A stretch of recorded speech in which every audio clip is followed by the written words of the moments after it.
Yang patut diberitahukan kepada teman-teman pers semua bahwa fitnah besar kalau laskar kita disebut membawa senjata api dan tembak-menembak. Fitnah itu. Laskar kami tidak pernah dibekali dengan senjata api. Kami terbiasa tangan kosong. Kami bukan pengecut.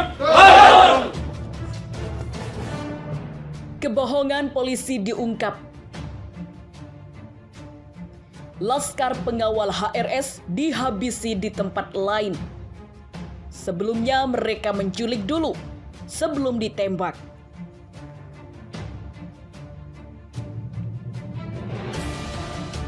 Sempat kirim voice note, Munarman, Laskar FPI dibawa dan dibantai di tempat lain. Gelora.com. Sebelum ada pengumuman dari pihak Polda, yang tadi itu pun kita dapatnya dari televisi, sebelum kita mendengarkan pernyataan dari pihak Polda, itu kita masih menganggap keenamnya dalam status hilang.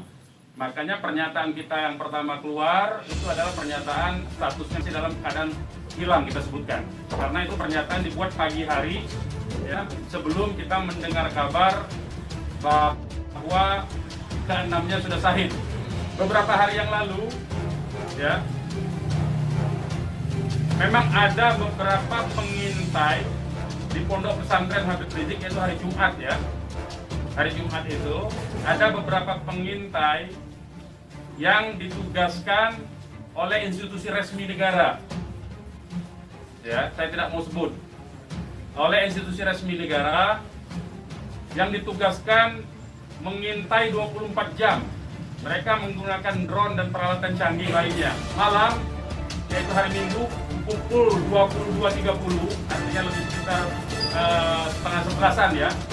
Setengah 11 sampai jam 11 malam, beliau meninggalkan lokasi dari Sentul untuk menuju ke tempat pengajian keluarga.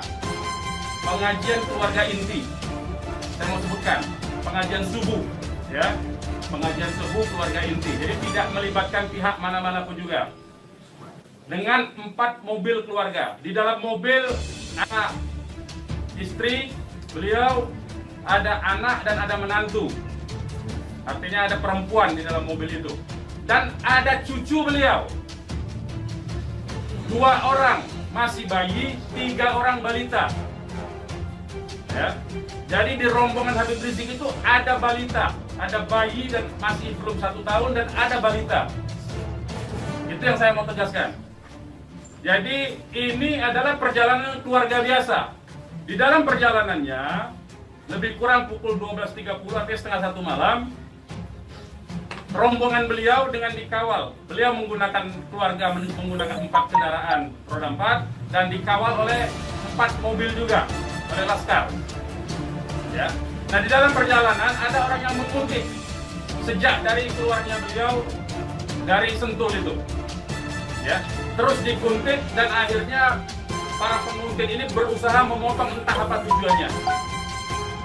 Kita sebut karena kita tidak tahu apakah dia petugas resmi atau bukan, karena dia tidak berseragam ya, harus disebut tidak berseragam. Ini orang-orang tidak berseragam, berusaha memotong rombongan, ya, dan menyetop kendaraan.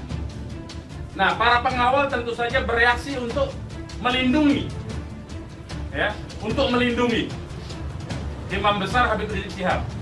Itu reaksi normal, karena memang mereka bertugas untuk mengawal.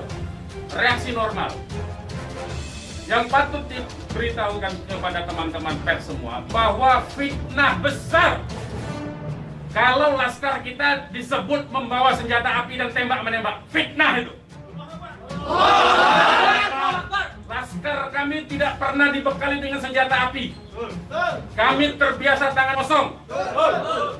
Kami bukan pengecut. Jadi fitnah. Dan ini fitnah luar biasa, pemutarbalikan fakta dengan menyebutkan bahwa laskar yang lebih dahulu menyerang dan melakukan penembakan. Kalau betul itu coba dicek senjata apinya, nomor register senjata apinya, pelurunya itu semua tercatat. Cek saja, silakan dicek. pasti bukan punya kami. Karena kami tidak punya akses terhadap senjata api. Dan tidak mungkin membeli dari pasar gelap. Semalam saya sendiri sampai jam 3 sudah ngecek dengan teman-teman yang di lapangan. Tidak ada jenazah di situ, tidak ada keramaian di situ. Yang ada justru petugas aparat setempat yang ada di lokasi yang diperkirakan di sekitar pintu tol Karawang Timur. Ya, di tengah malam itu saya suruh cek. Begitu saya mendengar ada berita terjadi ada laskar kita yang ditembak, kita suruh cek ke pintu tol Karawang Timur. Ternyata tidak ada mobil laskar di situ. Mobil laskar tidak ada, jenazah tidak ada. Kalau itu memang tembak-menembak dan tewas di tempat, itu pasti ada jenazah di situ. Pasti membutuhkan proses lama untuk evakuasi di situ. Tetapi ini tidak ada. Dan bahkan saudara-saudara perlu ketahui, teman-teman media, sempat salah satu laskar mengirimkan voice note rintihan dari salah satu laskar kita yang ditembak. Itu artinya apa? Itu artinya laskar kami dibawa ke satu tempat dan dibantai di tempat itu.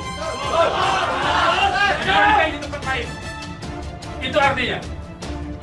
Dan kemudian waktu kemudian setelah voice note terkirimkan, tidak ada lagi HP dari laskar 6 orang itu yang aktif kita hubungi.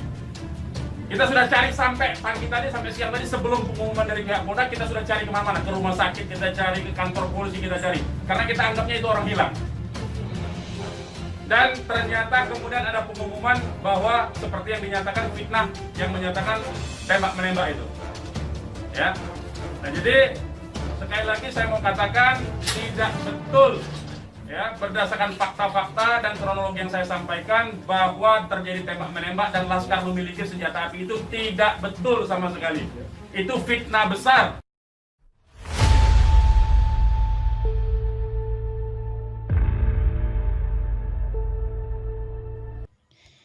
Polisi menembak kelompok yang diduga pendukung Habib Rizik Syihab di Jalan Tol Jakarta Cikampek. Mereka dari Laskar Khusus Front Pembela Islam FPI yang bertugas mengawal Habib Rizik. Juru bicara FPI Munarman menyebut anggota Laskar FPI dibunuh di tempat lain. Salah satu anggota sempat mengirim voice note berisi rintihan. Laskar dibawa dan dibantai di tempat lain. Salah satu sempat dikirim voice note.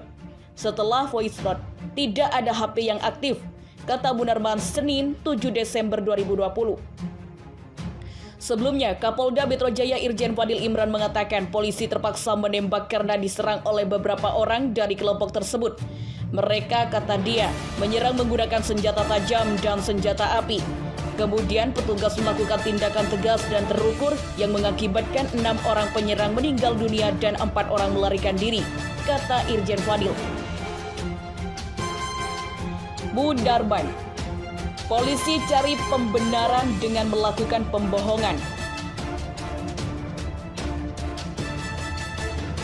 6 dari 10 pengawal Habib Rizik meninggal ditembak polisi di Tol Jakarta Cikampek Senin 7 Desember 2020 dini hari tadi.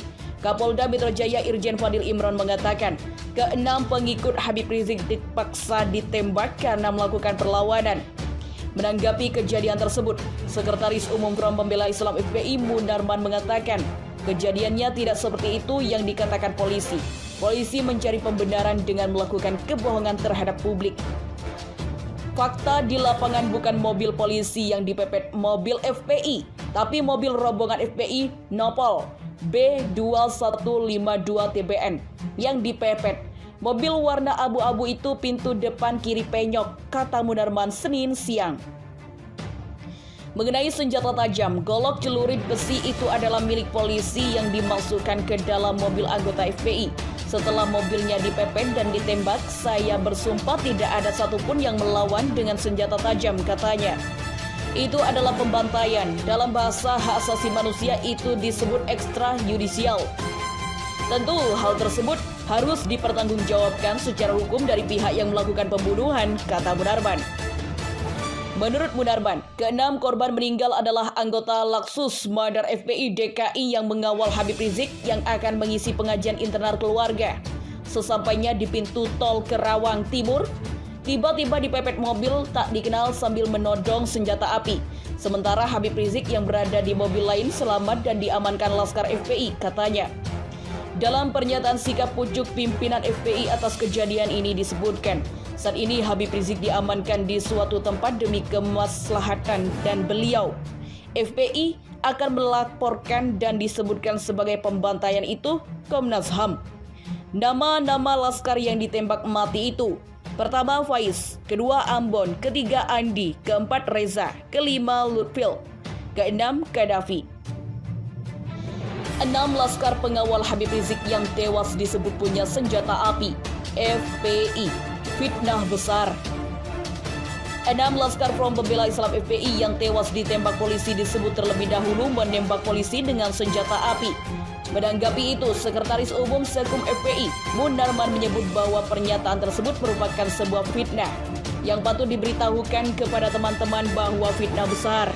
Kalau laskar kita disebut membawa senjata api dan tembak-menembak, fitnah itu, tegas Munarman yang disebut takbir dari laskar FPI saat menggelar konferensi pers di Petamburan, Jakarta Pusat, Senin 7 Desember. Karena, kata Munarman, laskar FPI maupun laskar FPI tidak pernah dibekali senjata api, senjata tajam maupun bahan peledak. Hal itu juga tercantum di dalam kartu anggota FPI dan LPI. Laskar kami tidak pernah dibekali dengan senjata api. Kami terbiasa dengan kosong. Kami bukan pengecut. Jadi fitnah, dan ini fitnah luar biasa. Pemutarbalikan fakta dengan menyebutkan bahwa laskar yang berlebihan dan dahulu menyerang dan melakukan penembakan, jelasnya. Munarman pun meminta agar senjata yang diamankan Polda Metro Jaya tersebut untuk dilakukan pengecekan registrasinya. Kalau betul itu dicek senjata apinya, nomor register senjata apinya, pelurunya, semua tercatat. Cek saja, silahkan dicek. Pasti bukan punya kami, karena kami tidak punya akses terhadap senjata api, bebernya. Dan tidak mungkin membeli dari pasar gelap. Jadi bohong sama sekali, pungkasnya. Semalam saya sendiri sampai jam 3 sudah ngecek dengan teman-teman yang di lapangan, tidak ada jenazah di situ, tidak ada keramaian di situ. Yang ada justru petugas aparat setempat yang ada di lokasi yang diperkirakan di sekitar pintu tol Karawang Timur. Ya, di tengah malam itu saya suruh cek. Begitu saya mendengar ada berita terjadi ada laskar kita yang ditembak, kita suruh cek ke pintu tol Karawang Timur. Ternyata tidak ada mobil laskar di situ. Mobil laskar tidak ada, jenazah tidak ada. Kalau itu memang tembak-menembak dan tewas di tempat, itu pasti ada jenazah di situ. Pasti membutuhkan proses lama untuk evakuasi di situ. Tetapi ini tidak ada. Dan bahkan saudara-saudara perlu ketahui, teman-teman media, sempat salah satu laskar mengirimkan voice note rintihan dari salah satu laskar kita yang ditembak. Itu artinya apa? Itu artinya laskar kami dibawa ke satu tempat dan dibangkai di tempat itu. Dibangkai di tempat lain. Itu artinya. Dan kemudian waktu kemudian setelah voice note terkirimkan, tidak ada lagi HP dari laskar 6 orang itu yang aktif kita hubungi. Kita sudah cari sampai pagi tadi, sampai siang tadi, sebelum pengumuman dari pihak Polda, kita sudah cari kemana-mana, ke rumah sakit kita cari, ke kantor polisi kita cari, karena kita anggapnya itu orang hilang. Dan ternyata kemudian ada pengumuman bahwa seperti yang dinyatakan fitnah, yang menyatakan tembak-menembak itu. Ya. Nah, jadi sekali lagi saya mau katakan tidak betul, ya, berdasarkan fakta-fakta dan kronologi yang saya sampaikan bahwa terjadi tembak-menembak dan laskar memiliki senjata api, itu tidak betul sama sekali. Itu fitnah besar.